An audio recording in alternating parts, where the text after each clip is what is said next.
নমস্কার বন্ধুরা, দ্য বংস রসুই ঘরে সবাইকে স্বাগত। সন্ধেবেলা চা কফির সাথে আমরা মুখরোচক কিছু খেয়েই থাকি। আজকে আমি শেয়ার করছি চা কফির সাথে খাওয়ার মতন মুখরোচক একটা মশলা নিমকি রেসিপি। সামান্য কিছু ঘরোয়া উপকরণ দিয়েই এই দুর্দান্ত স্বাদের মুখরোচক নিমকি খুব কম সময়ে তৈরি করে নেওয়া যায়। আসুন দেখে নেওয়া যাক আজকের ভিডিওটা। মশলা নিমকি বানানোর জন্য একটা মিক্সিং বলে প্রথমেই নিয়ে নিচ্ছি 3 কাপ পরিমাণ ময়দা। এবার এর মধ্যে দিয়ে দিচ্ছি হাফ চা চামচ লবণ। লবণ এই সময় অতিরিক্ত ব্যবহার করার একেবারেই প্রয়োজন নেই। সবশেষে আমরা ব্ল্যাক সল্ট বা বিট লবণ ওপর থেকে ছড়িয়ে দেব। তাতে করে এই নিমকির স্বাদ কিন্তু দ্বিগুণ মাত্রায় বেড়ে যাবে।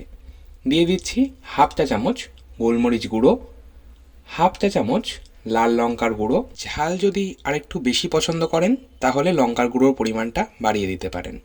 হাফ চা চামচ হলুদ গুঁড়ো দিয়ে দিলাম। দিয়ে দিচ্ছি হাফ চা চামচ জিরের গুঁড়ো। এখানে আমি রোস্টেড জিরের গুঁড়ো ব্যবহার করছি। জিরেটা শুকনো খোলায় ড্রাই রোস্ট করে নিয়ে তারপর সেটা গুঁড়ো করে নিয়ে ব্যবহার করছি। 1 চা চামচ দিয়ে দিলাম আমচুর পাউডার। আমচুর পাউডার যদি না থাকে সেক্ষেত্রে চাট মশলা ব্যবহার করতে পারেন। 1 চা চামচ দিয়ে দিচ্ছি চিলি ফ্লেক।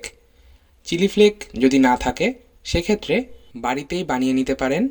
সেক্ষেত্রে 2 থেকে 3টে শুকনো লঙ্কা একটু শুকনো খোলায় ড্রাই রোস্ট করে নিয়ে সেটা মিক্সিং জারে আধ ভাঙা করে নিলেই তৈরি হয়ে যাবে চিলি ফ্লেক।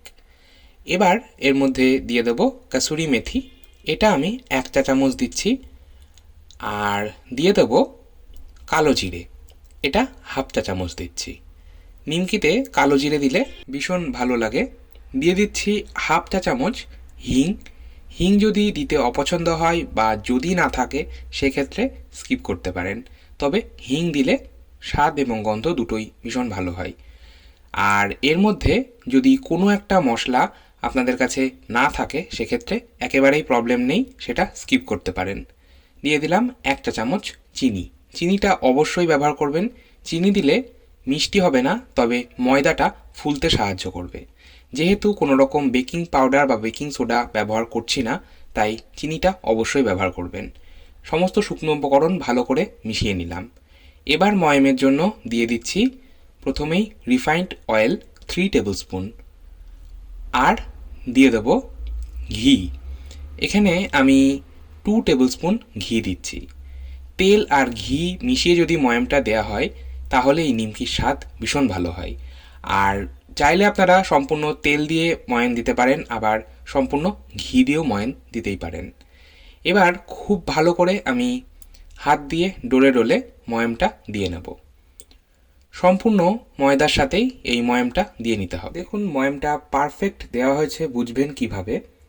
হাতের মধ্যে এইভাবে একটু মুঠো করে নিলে ময়দাটা মুঠো হয়ে যাচ্ছে আর ভেঙে দিলে ঝুরঝুর করে পড়ে যাচ্ছে, তার মানে ময়ামটা পারফেক্ট দেওয়া হয়েছে। আর নিমকিতে তেল বা ঘিয়ের পরিমাণটা ময়ামে বেশি দিতে হয়, কারণ বেকিং পাউডার বা বেকিং সোডা ব্যবহার করছি না, তাই খাস্তা করার জন্য তেলের ব্যবহারটা একটু বেশি করতে হবে। এবার নর্মাল রুম টেম্পারেচারে রাখা জল দিয়েই আমি এই ডোটা তৈরি করছি। অতিরিক্ত জল ব্যবহার করার কিন্তু কোনোই প্রয়োজন নেই। এই ডোটা একটু শক্ত ডো তৈরি হবে। নর্মাল রুটি বা লুচি বা পরোটার জন্য যেমন ডো করে থাকি সেই রকম নয়, একটু শক্ত ডো তৈরি করব। আমি এখানে 1 কাপ জল নিয়েছিলাম, আমার এখানে 2 টেবিল চামচ জল বেঁচে গেছে। সবশেষে হাতের মধ্যে খুব সামান্য পরিমাণ একটু ঘি, হাফ চা চামচ ঘি নিয়ে এই ডোটা আরও একবার ভালো করে মথে নিচ্ছি। সবশেষে যদি এইভাবে একটু ঘি বা তেল দিয়ে ডোটা মথে নেওয়া হয় তাহলে এই ওপরটা ড্রাই হয়ে যায় না। আমি এবার এটা কভার করে রেস্টে রাখবো 20 থেকে 25 মিনিট। ফিরে এলাম 25 মিনিট পর। দেখুন ডোটা একদম পারফেক্টভাবে সেট হয়েছে। আমি আরও একবার খুব ভালো করে মথে নিচ্ছি। এবার এটার থেকে আমি 3টে বড় বড় লেচি কেটে নেব। দেখুন 3টে বড় বড় লেচি কেটে নিলাম।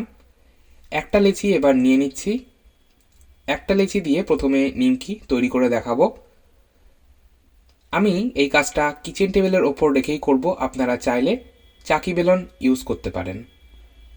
তবে আমার মনে হয় কিচেন টেবিলের ওপর রেখে যদি কাজটা করা হয় তাহলে বেশি সুবিধে হয়। এবার এটা থেকে একটা বড় রুটি তৈরি করব। এই রুটিটা খুব বেশি মোটা না, আবার খুব বেশি পাতলাও হবে না। নর্মাল যেমন রুটি আমরা বাড়িতে তৈরি করি তার থেকে একটু মোটা রাখবো। তারপর একটা পিৎজা কাটারের সাহায্যে আমি নিমকিগুলো এইভাবে ডায়মন্ড শেপ করে কেটে নেব। যদি এইরকম পিৎজা কাটার না থাকে সেক্ষেত্রে একেবারেই চিন্তা করার কারণ নেই, আপনারা ছুরি দিয়েও কিন্তু কাজটা করতে পারেন, সেটাও আমি দেখিয়ে দেব। দেখুন নিমকিগুলো আমার শেপ দেওয়া হয়ে গেছে। এবার একটা খুন্তি দিয়ে আমি এইভাবে নিমকিগুলো তুলে নিচ্ছি। এইভাবে দলা পাকিয়ে যাচ্ছে বলে কিন্তু ঘাবড়ে যাওয়ার কোনোই কারণ নেই। তেলে দিলেই এই নিমকিগুলো ছেড়ে যাবে, কারণ এতে যথেষ্ট পরিমাণ তেল দিয়ে আমরা ময়াম দিয়েছিলাম, তাই একটার সাথে একটা কোনোভাবেই লেগে যাবে না। আমি আরও একটা লেচি নিয়েছি, নিয়ে তারপর এইভাবে বড় রুটি বেলে নিলাম। এবার একটা ছুরি দিয়ে আমি দেখিয়ে দিচ্ছি, একই প্রসেসে ডায়মন্ড শেপ করে নিমকিগুলো কেটে নেব। নিমকিগুলো আপনারা চাইলে এর থেকে বড়ও রাখতে পারেন, আবার এর থেকেও ছোট রাখতে পারেন, সেটা আপনাদের ওপর নির্ভর করছে। ডায়মন্ড শেপ করে নিমকিগুলো কেটে নিচ্ছি। এরপর আমি আবারও খুন্তি দিয়ে একইভাবে নিমকিগুলো তুলে নেব। এইভাবে দলা পাকিয়ে যাচ্ছে বলে ঘাবড়ে যাওয়ার কারণ নেই, আমি দেখিয়ে দেব তেলে দেওয়ার পর এগুলো কিন্তু ছেড়ে যাবে। চলে যাচ্ছি নেক্সট স্টেপে। কড়াইয়ে দিয়ে দিচ্ছি বেশ অনেকটা পরিমাণ রিফাইন্ড অয়েল। নিমকিগুলো ডিপ ফ্রাই বা ডুবো তেলে ভাজতে হবে। তেলটা প্রথমে হাই ফ্লেমে ভালো করে গরম করে নেব। একটা নিমকি আমি ফেলে দেখলাম, তেলটা পারফেক্টভাবে গরম হয়েছে। এইবার আমি নিমকিগুলো তেলের মধ্যে দিয়ে দিচ্ছি। একবারে অনেকটা পরিমাণে নিমকি একেবারেই দেবেন না, অল্প অল্প করে নিমকিগুলো দিয়ে 2 বা 3টে ব্যাচে ভেজে নিতে হবে। একটু লক্ষ্য করুন, আমি ঝাঁঝরি হাতাটা দিয়ে এইভাবে মাঝখানে রাউন্ড করে ঘোরাচ্ছি, এতে করে নিমকিগুলো একটার সাথে একটা লেগে থাকবে না, ছেড়ে যাবে। এই স্টেপটা কিন্তু অবশ্যই করবেন। গ্যাসের ফ্লেমটা মিডিয়ামে রেখেই কিন্তু নিমকিগুলো ভাজতে হবে। ম্যাক্সিমাম 2.5 থেকে 3 মিনিট সময় লাগছে নিমকিগুলো ফ্রাই হতে। হালকা গোল্ডেন কালার হয়ে আসলে নিমকিগুলো তুলে নিতে হবে। ভীষণই মুচমুচে তৈরি হয় নিমকিগুলো। সেকেন্ড ব্যাচও আমি একইভাবে ভেজে নেব। নিমকিগুলো তেলে ছাড়ার পর হাতা দিয়ে মাঝখানে রাউন্ড করে ঘুরিয়ে নিচ্ছি, এতে করে একটার সাথে একটা আর লেগে থাকবে না। নিমকিগুলো আমি তুলে নিলাম। এবার সবশেষে নিমকিগুলো ভাজার পর কড়াইয়ে যে তেল রয়ে গেল এর মধ্যেই দিয়ে দিচ্ছি 1 মুঠো কাঁচা চিনেবাদাম, আর খুব সামান্য পরিমাণ একটু লবণ দিচ্ছি। বাদামগুলো ভাজার সময় লবণ দিলে বাদামের মধ্যে লবণ ভালোভাবে ঢুকে যাবে। গ্যাসের ফ্লেমটা মিডিয়ামে রেখেই আমি বাদামগুলো ফ্রাই করছি। ম্যাক্সিমাম 1 থেকে 1.5 মিনিট সময় লাগে বাদামটা ফ্রাই হতে। বাদাম ফ্রাই করা হয়ে গেলে আমি তুলে নিলাম আর নিমকির মধ্যে দিয়ে দিচ্ছি।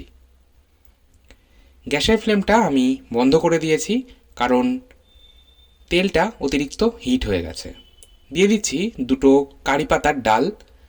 কারি পাতা নিমকিতে ব্যবহার করলে খুব সুন্দর একটা ফ্লেভার হয়, এই জন্যই দিচ্ছি। কারি পাতাটাও একইভাবে ফ্রাই করে নিলাম, তারপর তুলে নিচ্ছি আর দিয়ে দিচ্ছি নিমকির মধ্যে। তৈরি হয়ে গেল মশলা কুচো নিমকি। দুর্দান্ত স্বাদের হয়। আপনারা এটা ঠান্ডা করে কোনো এয়ারটাইট কন্টেনারের মধ্যে স্টোর করতে পারেন। 1 থেকে 1.5 মাস পর্যন্ত স্টোর করা যেতে পারে। সবশেষে দিয়ে দিচ্ছি 1 চা চামচ বিট লবণ বা ব্ল্যাক সল্ট। সমস্ত কিছু মিশিয়ে নিলাম, তৈরি হয়ে গেল কুচো নিমকি।